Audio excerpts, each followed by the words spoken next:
You're listening to Leadership Powered by Common Sense with your host, Doug Thorpe. Here's Doug.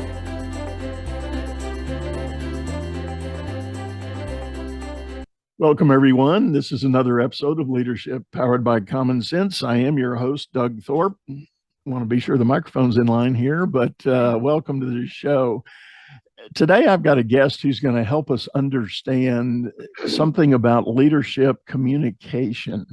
Communication is an interesting topic that I often run into when I'm working with leaders and business owners of all sizes. People are interested in how they can become better communicators to help build the clarity and messaging that they want for their companies or their teams. So today, my guest is going to help us understand some of those dynamics, and we're going to dig into quite a bit of detail on that. Her name is Terry Short. Terry, welcome to the show. Thanks, Doug. I'm so happy to be here.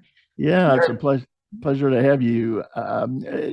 Terry, give us a little bit of background. How has your journey gotten you to where you are on the topics you share with folks today?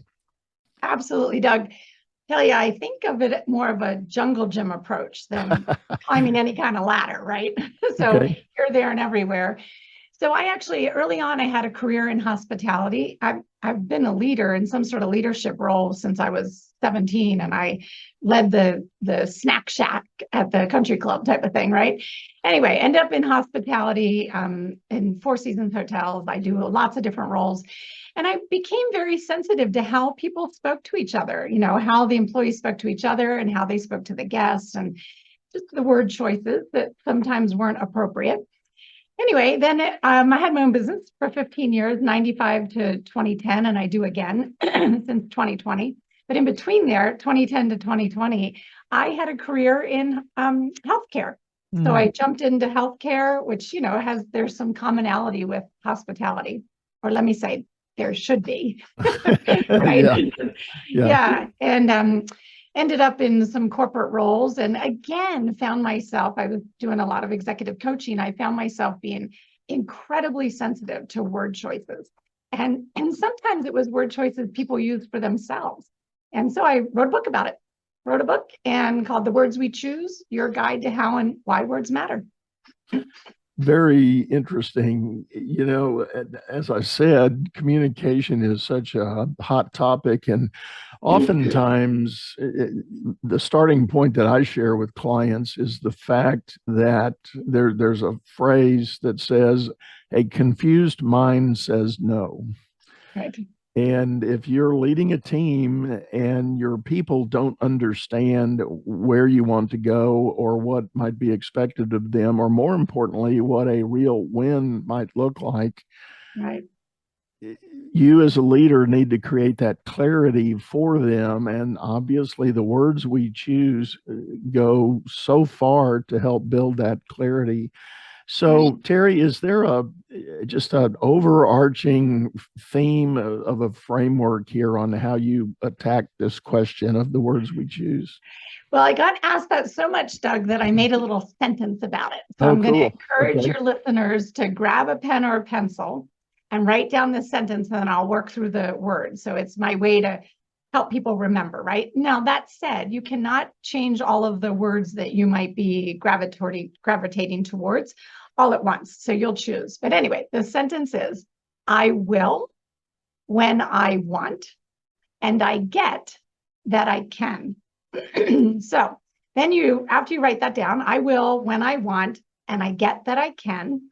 And you cross out all of the I's, there are 4 I's, as well as the word that.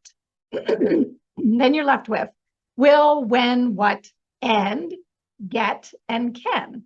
And Doug, those are the replacement words. Those are the ones that you would consider choosing if you're using some of the words that are more minimizing and less clear. I love that you brought up clarity, because that's key, right? So say those keywords again. Right. And I'll dive into what they replace. Excuse me. We'll take care of that in the edit. Don't worry about it. All right. So will, when, want, and, get, and can. And so shall I go through and say what they replace? Sure, please. All right. So when I think about your clarity, this is what comes to mind for me. So often I hear leaders that, I do leadership coaching now, and I hear leaders say, well, we probably will meet our goals in the fourth quarter, or we might be able to hire some more people towards the end of the year. Well, that's not very clear. It's what goes through my head. So thinking about words such as probably and might, any types of words that are uncertain, they offer a lack of certainty, and replacing that with will.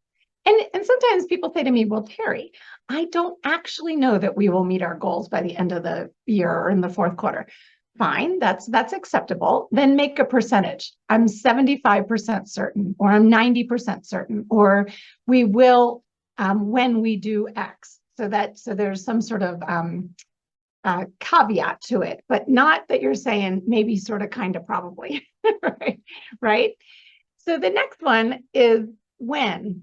And Doug, I don't know if you noticed it, but in 2020 during COVID and even into 2021, did you notice more people using the word if? Mm-hmm. If we get back to the office, if we ever see our loved ones. Oh yeah, right? Definitely. Yeah, and so we I get it. We became uncertain for good reason, but particularly when you're speaking to your colleagues or your direct reports, the more you insert if, the more uncertain you seem. So the replacement word is when we return to the office, when we travel again, much more hopeful, much more assertive, right? I can see that, and it does become more forward thinking when we're going to do this, when we have this, when we set this up, when we return, Right. and that does help create that level of certainty. That certainty is the word that is now percolating in my mind for these first two. So go on with the third one. Well, I want to add to the if.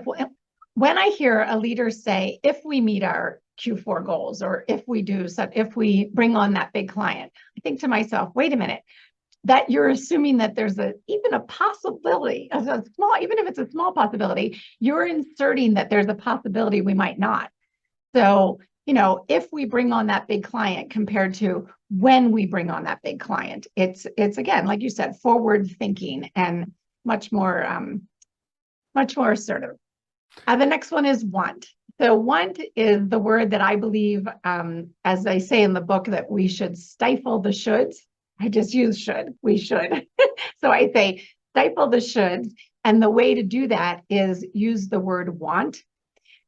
When we say we should do something, if you report it to me and I say, we really should take a look at such and such, or work more closely with the X team.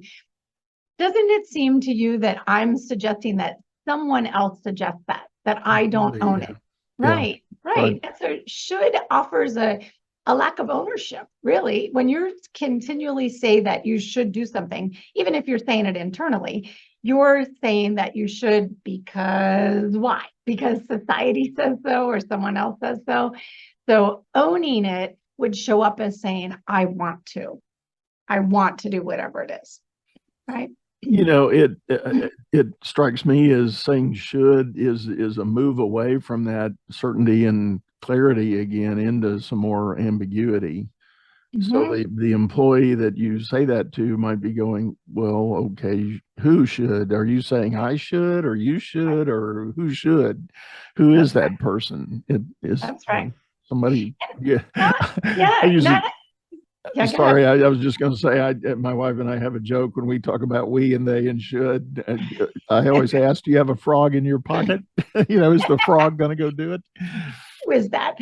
Right. Well, you bring up another key point to the use of should, is that it can be the breeding grounds for a we-they culture, right? Where if I'm the leader and I keep saying we should do something, that implies that that's because someone else, a senior leader, someone above me, dictates that we should. And if I'm not owning the message as I am capable of owning it, and when I own it, I say, we are going to do this, or our team wants to do this. And I'm speaking about why that is and the benefits and so on and so forth, as opposed to putting the burden on someone else who implies that we should do it. Right. Okay. Yeah. So the next one is, this one's really kind of bubbles to the top oftentimes, and that's end. So end is an extender. End is the glue that connects one thought to the next thought, whether it's me and my own thoughts, and I'm saying something in a presentation, and then I join it with end and I offer something else, or you're speaking, and at the end of whatever it is that you say, I join it with end, my thoughts on that, as opposed to, drum roll please, but. That's right. That's right. But, and I also like to say that, however, I actually learned this from someone else on a podcast. However is but in a tuxedo. I like that. Right. I am right there with you, and any of my clients who are listening to this know that we've had the discussion. I call it "get off your butt," and that's with a single T. And to your point, that is exactly when that conjunction "but" is used in a statement, especially when you're doing the performance evaluation. Mhm. I love everything you've done in this first quarter. You did X, Y, and Z, but we need to now do da da da. You just erased all of that first part. Right. The key pivot is and. That's correct. And there's something else that we need to think about, and there's something else we should consider. Mm-hmm. And I hear leaders say it in presentations. They'll say that I would like the opportunity to report on the progress to date with our team, but we have some concerns about resources going forward. Way better to say, that's right. It's just, and it severs, it cuts the whole idea in half, right? And it moves the person over to the secondary thought. That's not what you usually intend to do. So I'd like to update you on the progress of towards this project and such.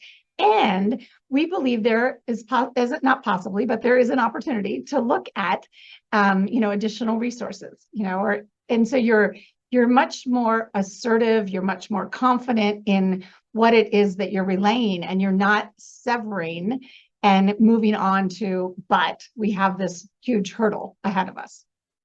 If you think about it, if you do in fact have an idea that some body of statement needs to be made, good, bad, or indifferent, plus there is another aspect that has now been revealed, you don't want to deny what the good or the positive or the present thing is. Right. And it's so amazing that one little word can have that devastating effect. That's right. So I encourage people to think about it as either the glue or the tape or the weaving of this first idea to the next idea. And, we haven't talked about this yet, but I keep giving you leadership examples. This same holds true. All of this holds true for what I call your personal podcast. That's that internal narrative. And so if I'm saying to myself, I'm capable of taking this next step or taking on this client, but I really will need to look at such and such, I'm diminishing the thought that I am capable of doing it. So if I say I'm capable and I will have the opportunity to look at such and such, it's much more confident and much more assuring internally to myself, right? Spot on. The whole idea of limiting beliefs that we allow ourselves to listen to, whether you call it the movie reel in your head or the audio tape in your brain or whatever, that self-talk can be so devastating and limiting in potential and power. Absolutely. So I agree with you. It's very important that people catch, watch, and monitor the language that they're using in their own talk. And we all do it. Right. 100%, everybody has some version of that. Yeah. And I actually contend that it's better to start there, thinking about changing up some of the words that you've been routinely choosing for your internal narrative before you, and not before, but sort of as you're changing them up externally. that narrative plays 24/7. Well, sometimes. I mean, hopefully you sleep through a part of it. But generally speaking, it's playing much more than you're speaking. And so the opportunity exists for you to get it right internally. So 2 more left. The next one is get. Get to replaces have to. And Doug, I coached the CEO of a health system in Pueblo, Colorado, actually. And Mike was phenomenal at this. He single-handedly turned around the morale of his organization by switching up always saying what they have to do or had to do. Maybe it was by way of Joint Commission regulations or any of the governing bodies that, govern healthcare, and that's all good. He routinely changed up to speak about what we get to do in order to keep our patients safe. And he drew everyone in very graciously into understanding that and tying things to mission, vision, and values, understanding that when we think about it as what we're privileged to do, what we get to do, as opposed to offering a burden by what we might say we have to do. Mm-hmm. Very, very interesting idea there, and powerful thought. And I'm just pondering. So please go ahead. I'll ruminate. I'll do the last one. Yeah. Yeah. Well, we'll get to more of that when we get to a little bit more into the leadership aspect. The last one on this list, there are many more words, but the list that I offer today is can replacing can't. And, I actually have done the exercise where I hear someone saying can't, I say, write down that word, take out a Post-it, write down that word can't. And you always put the apostrophe and the T, and take your scissors. Here's where the cutting is appropriate, and cut off the apostrophe and the T. And live in a space where you're much more concerned on a daily basis about what you can do.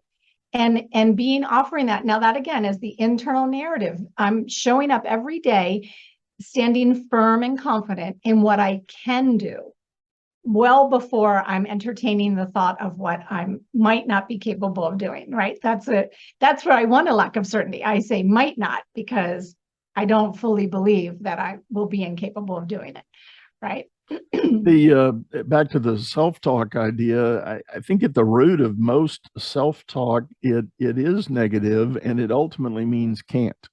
You can't do that because you're not trained well enough, you're not smart enough, you're not fast enough, you're not pretty enough, you're not tall enough. It's those negative things that we put in our baggage along the way that create these incredibly limiting notions that really block the potential that might be there otherwise. Right. And part of the trick there might be, because you coach people too, to bust up those limiting beliefs is thinking about who put that thought in your mind in the first place. Right. We all know stories of the teacher or the parent or the, family friend who said to the child, you can't do that. And now the opposite is true too. I believe that, the confidence that I have is born out of my father routinely telling me that I could do anything that I put my mind to, anything that I wanted to. And, particularly as a woman in a man's world, early in my career, it served me well to have his voice telling me I can. Right. Right. I had a very similar experience, reverse gender. As many of my listeners know, I was raised the only child of a single mom, and she was the influence in my life that said, you can. And when I had my first big challenge in middle school, something that had happened that I didn't think was right, that needed a talk with the administration to fix, I came home and I was upset over the incident, and I won't go into all the details, but Mom and I talked about it, and we ended the talk with me saying, so you're going to take me to school and we're going to go have this talk? She goes, oh, no, you're going to go have the talk. I'm not going to be there. You can do that. That's right. And I went, Oh, okay. And she was modeling that too, right? She was showing you as the single mom, there's an awful lot that I can do. Yeah. Oh, yeah. Yeah. Definitely. So, it's interesting how those powers. So I guess on that note, if I may, I'm assuming you're not a licensed psychologist of any kind, and No. neither am I. So that's our legal disclosure, folks. However, having said that, here we go with however, put it in the tuxedo. Um, there's a lot of psychology that goes with these words. So what do you try to help people do to craft the ability to be more willing to change this lens with these words? Right. That I appreciate you calling that out. And I'm quick to call that out with my clients as well, right? Um, so working through first what those limiting beliefs might be, and a little bit of if they have a sense of where they might have come from. That's a piece of it. I spend much more time in a forward motion situation. So helping them craft just like I made this into a sentence, kind of helping them craft the affirmative sentences that represent their beliefs, that represent their values, that represent where they're going in life. And then helping them own that. So if somebody says to me, they want to go from point A to point B, and we're creating a strategy to get them there. And as we're speaking, they're offering some limiting belief or they're choosing words. That's when I'm gonna say, well, pardon, may I reflect back to you how you chose to state that, and offer back that lens that might be more limiting to them. So helping to answer your question, really first and foremost, helping them look forward towards what they do want, what they do desire, and then routinely and repetitively, persistently speaking in terms of the steps to get there and providing that encouragement to them. What I'm reminded of on that idea is, and I know it's a coaching technique, but it's called reframing. You hear the client say something and it may be chock full of those limiting beliefs, and you take that time out and you say, can you restate that? Can you think about another way to say everything you just said about your situation, and try to put that. And contextually, we would be talking about the word change that you're advocating here, but from a practical standpoint, what we would be having them do is practice rethinking it and ultimately restating it. Absolutely. So I'm glad you brought up reframing. I think of myself as the reframing queen. I've been reframing for a long time. I really didn't get it until COVID happened, and a call for resilience was put out there, right? Just generally speaking, around the world, there was a call for what is resilience? What does it look like? How am I more resilient? And I created a reframing framework, if you will, that I can tell you it's very basic.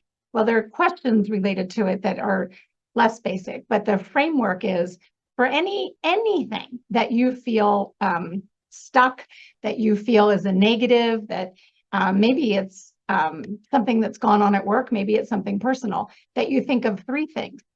One, what are the positives that could possibly be born out of this negative situation or this change or what have you? What do I stand to learn? So once you think of the positives, that typically leads very naturally into what do I stand to learn from this challenge? And three, based on the positives and what I stand to learn, how will I respond? How will I respond, not react? How will I show up based on, and there's a series of questions that I ask for the positives and for the learning, and then how I will respond. And in the end, you really can do that for anything. You can tease out and therefore create a different framework for whatever it is you're working through. And therefore, any obstacle, any big boulder in the path to your success, if you put that boulder through that framework, through that lens, you come up with a different path forward. I like it. I like it a lot. Well, I'll tell you what, Terry, I think we're up on time for a break. When we do come back, folks, and please hang with us, we're going to dive into some leadership personas or types that demonstrate this communication power. And we're going to dive into that right after this message. Thanks. Visit Business is all about solving complex problems as fast as you can create them. Become the best problem solver by leading others to greatness too. And the first step is going to DougThorpe.com. Doug Thorpe is known globally for coaching entrepreneurs and business leaders, improving their performance and the work output of everyone surrounding them. You can find health, wealth, and happiness by learning to lead others to health, wealth, and happiness. Go to DougThorpe.com now and order Doug's books or hire him to coach your managers. That's DougThorpe.com. Well, hello again, everyone. We're back. This is Leadership Powered by Common Sense. I'm Doug Thorpe, and I'm visiting with Terry Short. We've been talking about leadership communication. And in this half of the show, we're going to want to dive into some leadership personas that Terry has identified, and she's going to share with us different descriptions of this. And I'm guessing if you listen carefully, you'll probably find yourself in one of these categories. So, Terry, take it away. Absolutely. And, I want to first draw attention to the title of this podcast, Driven by Common Sense. All that I share, really, the word choices and what I'm going to talk about with the 6 personas, from my perspective, sometimes people listen, they think, wow, that's common sense. It is. And per your podcast, sometimes it's a straight up reminder. It's a straight up reminder that this is common sense and you have these answers yourself. You have these capabilities yourself. Yep. Yep. So the 6 personas, I call them, Doug, the 6 personas of a thriving leader. The thriving leader is operating on all cylinders with all of them. Hopefully with all of them. But does that happen all the time? It doesn't. You can see as I go through them how you might wax and wane through them. So the first is the ambassador of the culture.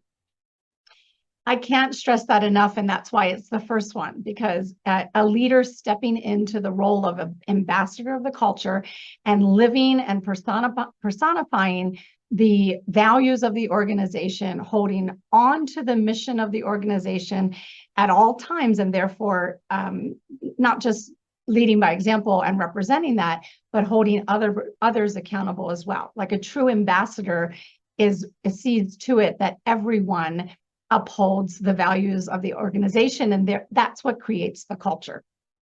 Mm-hmm. Okay. Yeah. So that's the first one. Important. Yes, and it leads right to the leader as coach. I get it. I know you see this too in my coaching. With my coaching, I see leaders that, let's just say, maybe they did something. They were an individual contributor on some level, and they did that really well. And the next thing you know, they're a leader.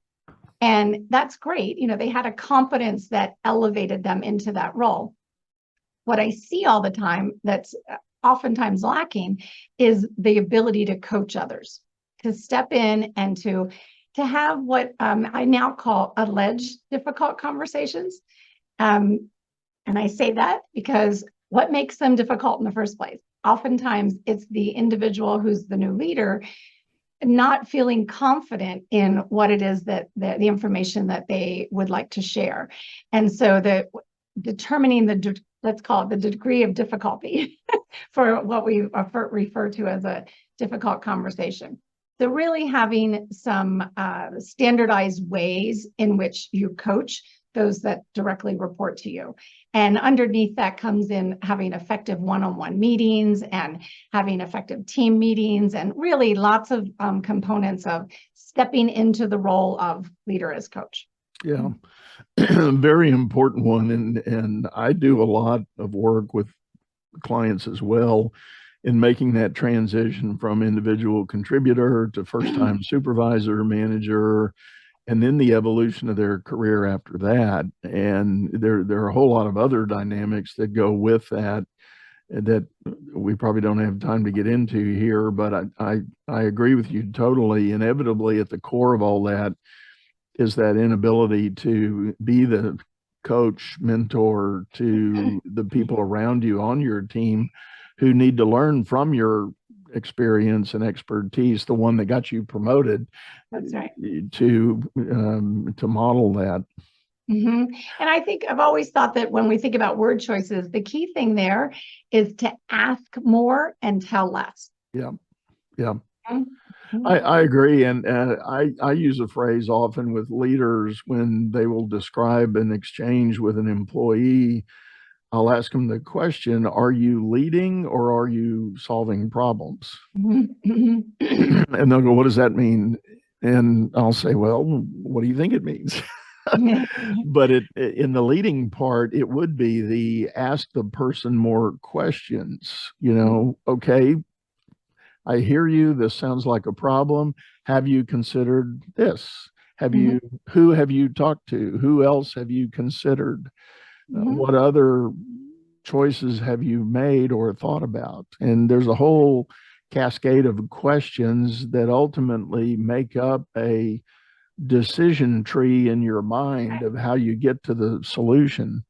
Yeah. And teaching that to people and teaching how that waterfall works for their particular area of expertise or focus is what being that coach leader is ultimately about. Right. Yeah. I totally agree. And that segues nicely into the next one, which is being the continual change agent. Oh, I like it. I don't know an industry that at this point, at the speed at which information transfer happens and growth happens, that they can't afford to accept that change is continual. And so being that continual change agent is the person who normalizes change, who says, we're going to lean on being a learning organization with a growth mindset. We're going to be problem solvers. We're going to use those skills all day, every day, because we accept that change is continuous and that, that there's a disruptive nature in business that is not going away. It's not going away. Right. Yeah. Okay. So leading with why. So when we get to word choices, that's, being able to articulate that this pivot, think about it that way, is because change has gotten such a negative connotation. I like to speak more about pivot. We're going to pivot now, right? And exercising that cognitive agility to say, this is what's working well, and we're going to pivot for these reasons, and being able to share at all times the why behind the change. And to your point, encouraging others to come up with that why.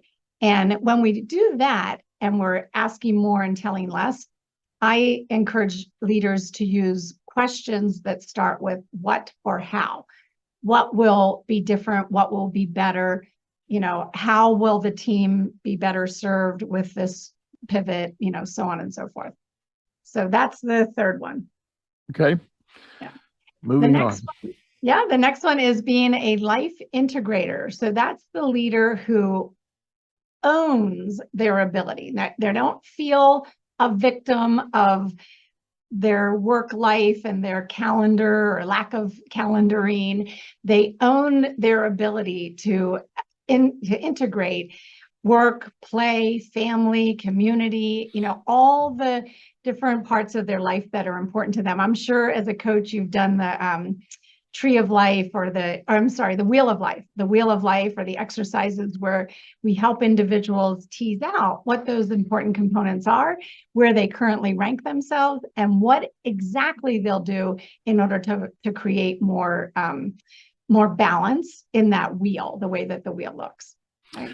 Yeah, this idea of lack of ownership, I think, is such a compelling challenge. And especially when I deal with private company owners, founders and entrepreneurs, they get just absolutely buried in the weeds. And when you first engage with them, the inevitable complaint they have is, I don't have enough time. They'll ask me, what am I going to have to do if I hire you as a coach? What kind of work are we going to do? And I'll lay out a program for them, and they'll go, I don't have time for all that. And of course, the answer you want to give them is, you can't afford not to do it. And it manifests in different ways, but that sort of victim attitude that I don't have enough time. Well, whose fault is that? You own the time in your day. That's right. You're brilliant at segueing into the next one. So, I also want to add, I was laughing as you said that. Before I came on this call, I was on LinkedIn promoting an upcoming masterclass that I'm doing. And I said, you can't afford not to, because it's about being proactive with your well-being, which therefore will make you more productive. Simple as that. And my response was exactly what you just said. You can't afford not to. Right. Because it's not, I'm not going to wave a wand. I'm fresh out of pixie dust. You have to show up and have the ownership, right? So well, one last thought on that before we move on.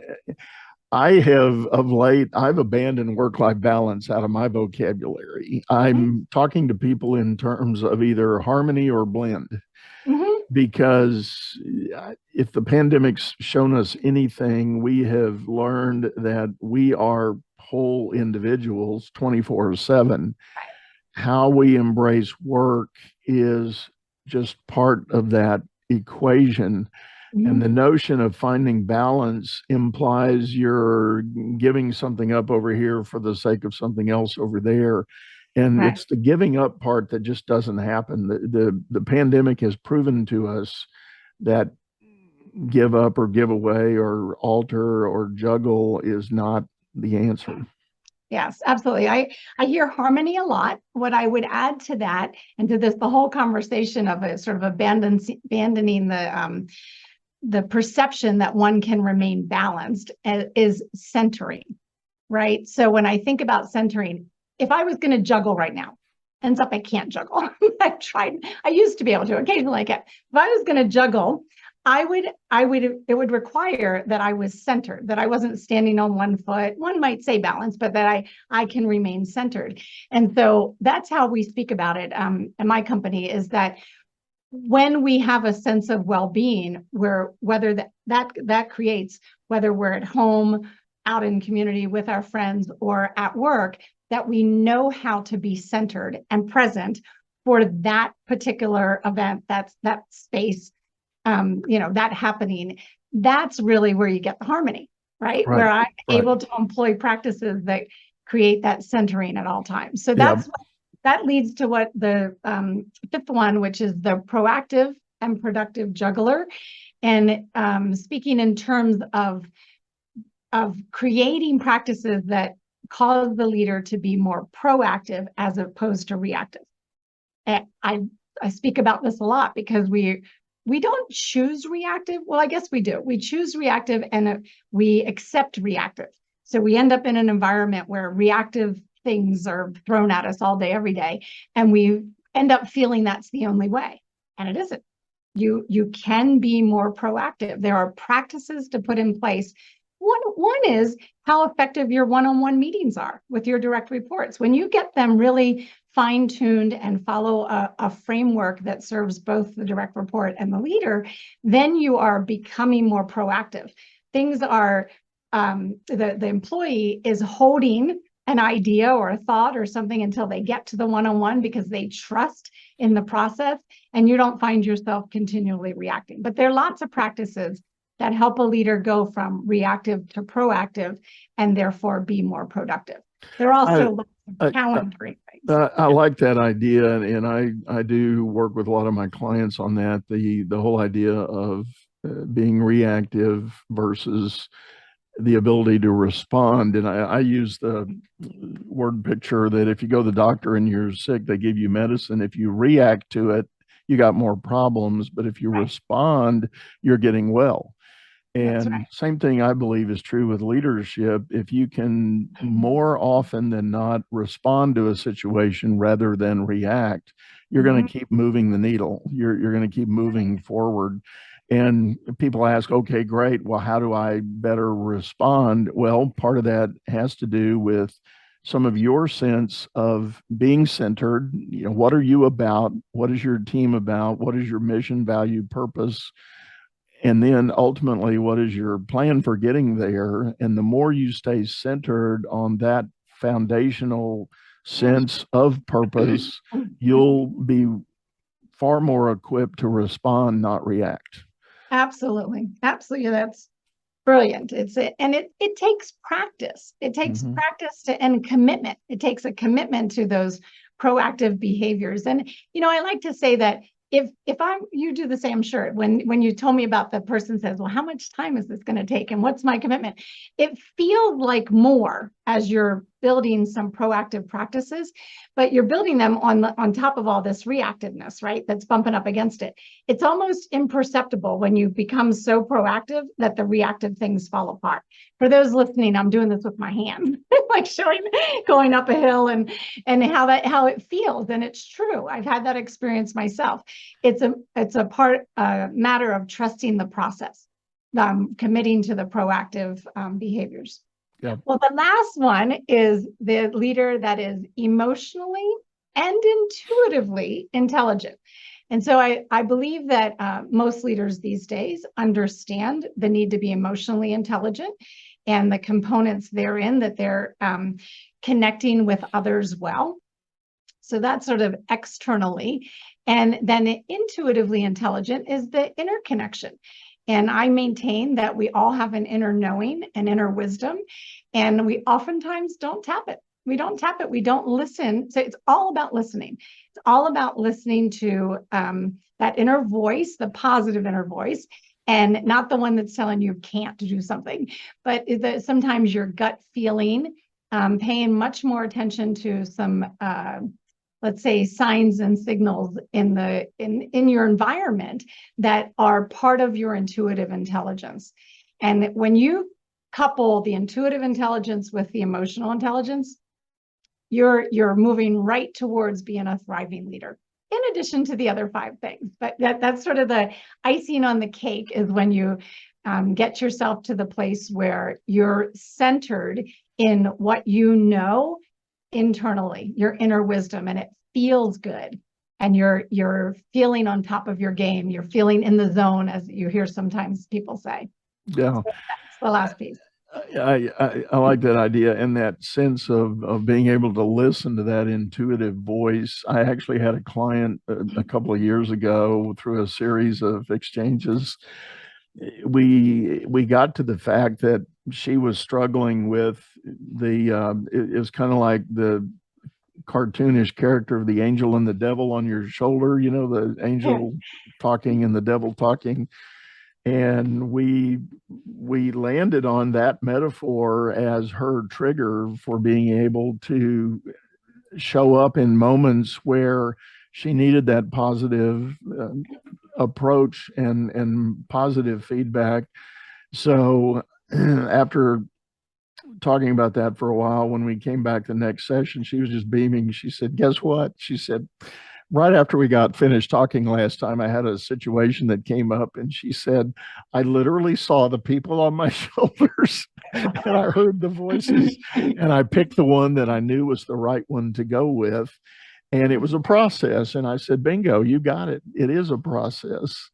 And whatever works for you to be able to trigger your own behavior change, to say, oops, this is that moment. I can go left, I can go right. What am I going to do? I'm going to choose this one." And it's a powerful tool when you can become aware of those triggering opportunities. Absolutely. And so in the end, from my perspective, it all boils down to communication. We're talking about our internal narrative and that communication. We're talking about listening. Listening is a form of communication. Observing. Sometimes when I talk about your intuition, that can mean you just walked into a board meeting and the others were there before you and they were talking, and then everyone froze and you're reading the room, right? Like intuitively, what are you gathering? What sort of information are you gathering from what's going on, right? So it's a communication, meaning an exchange of information. Yeah. And sometimes it's physical. Sometimes you get chills, or you get, what have you. So if I may just quickly sum it up, and then I'll let you pile on. I think it's so important for leaders to understand the significance of these levels of communication. And it often comes down to just those easy little words that can have so much power to change the direction, change the meaning, change the commitment, change the purpose. It's such a powerful yet simple, and as many would call it, common sense approach to it. my point is it shouldn't be overlooked. If you're listening and you're scratching your head saying, I'm not happy with where my business is going, I'm frustrated with how my team is doing, all of those things, if any of those thoughts are percolating in your head, you might well go back to this basic question: how are you communicating the direction you want to go? Mm-hmm. Mm-hmm. Absolutely. Yeah. So again, I guess my summary is, it's when you say communication, think about it internally, first, and what are your beliefs? Are they limiting you or not? And how do you change up the words that you're choosing for your internal dialogue, personal podcast? And then going forward or externally, how you will choose to be much more inspiring and elevating with your words with others, whether it's in the workplace in general or your direct reports. I love it. And partway along the way, we made the point, Terry did anyway, that this whole idea applies in your personal life as well. So relationships at home, relationships in your neighborhood, in your community, the way we bring our message often is driven by that internal sense of self and purpose. And therefore, that may be where the work has to start. But having that more actionable, forward thinking communication is really so vitally important. Absolutely. Well, Terry, I want to thank you for doing this. If people want to get a hold of you directly, what's the best way for them to do that? They can email me at Terry, spelled oddly. So it's Terry, TERRE, at shortgroup.net. And then Thriving Leader Collaborative. We're on Instagram and LinkedIn and thrivingleadercollaborative.com. Any of those ways, we'd love to join in a conversation about leadership with you. Well, thank you. We will have all that information in the show notes. If you didn't catch it on the fly, please take the link that you're using to download. It'll be there for you. And I do want to remind everyone, if you're listening via your favorite audio streaming service, we do have a video of this. You can see all of Terry's hand gestures and diagrams that she shared with us over on the YouTube channel by the same name, Leadership Powered by Common Sense. It's been a pleasure having you spend some time with us. And one last time, Terry, thank you very much. Thank you, Doug. Thanks for drawing out my common sense. And folks, I want to thank you for being a part of our episode today, and look to see you again real soon. For now, we're going to say goodbye. You've been listening to Leadership Powered by Common Sense, hosted by Doug Thorpe. If you would like to know more about the coaching and advisory services he provides, visit dougthorpe.com.